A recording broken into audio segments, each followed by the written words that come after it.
More than 800,000 police officers patrol our cities, but keeping streets safe continues to be dangerous work. For police officers, de-escalation training is critical for helping to reduce the use of force and injury during confrontations.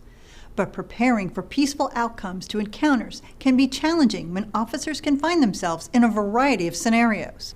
That's where NSF-supported scientist Stephen Ware comes in. He is building a virtual reality police de-escalation training simulation. You walk into a big empty space, you put on a virtual reality headset that blocks out your vision of the real world and replaces it with basically the inside of a video game.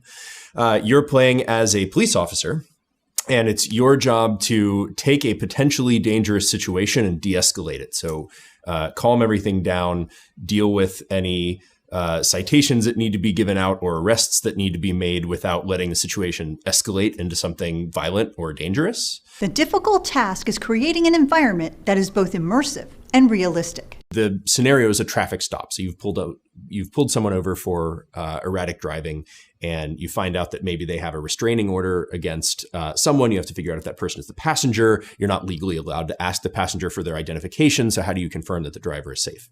Every story has a lesson to be learned.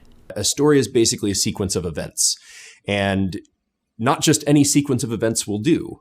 Those events need to make our characters seem realistic, and they need to teach you the important material that we're trying to create. You put a human player into this situation, and especially if it's someone who maybe hasn't played a lot of video games before, they do all kinds of unexpected things. And so having an algorithm that can respond to those unexpected situations and still create a believable and useful training simulation is really challenging. And there's trillions of possible ways that even this really simple story could go. Armed with an NSF Career Award, Ware will spend the next 5 years developing this virtual training world with a very important real-world result in mind. Create intelligent training and intelligent training for a good purpose, for de-escalation, for calming everyone down, for creating safety for everyone involved in the community, both police officers and the community that they serve.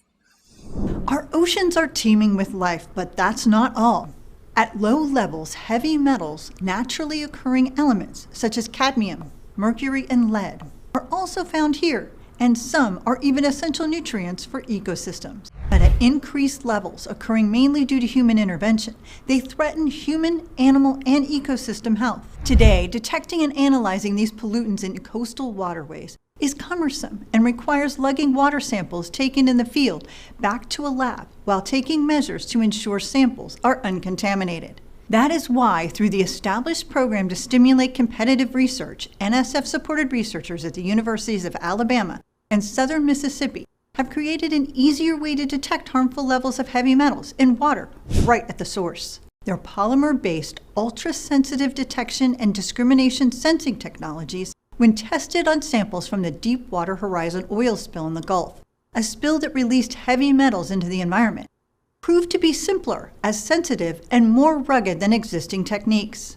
This test potentially paves the way for the development of a portable monitoring device. The system, when deployed from a boat or even a buoy that passively and continuously monitors the water, could ultimately help improve human health and the environment by boosting detection efforts by regulatory agencies, water utilities, and commercial fishing.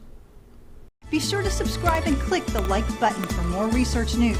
This is NSF Science Now. I'm Dina Headley.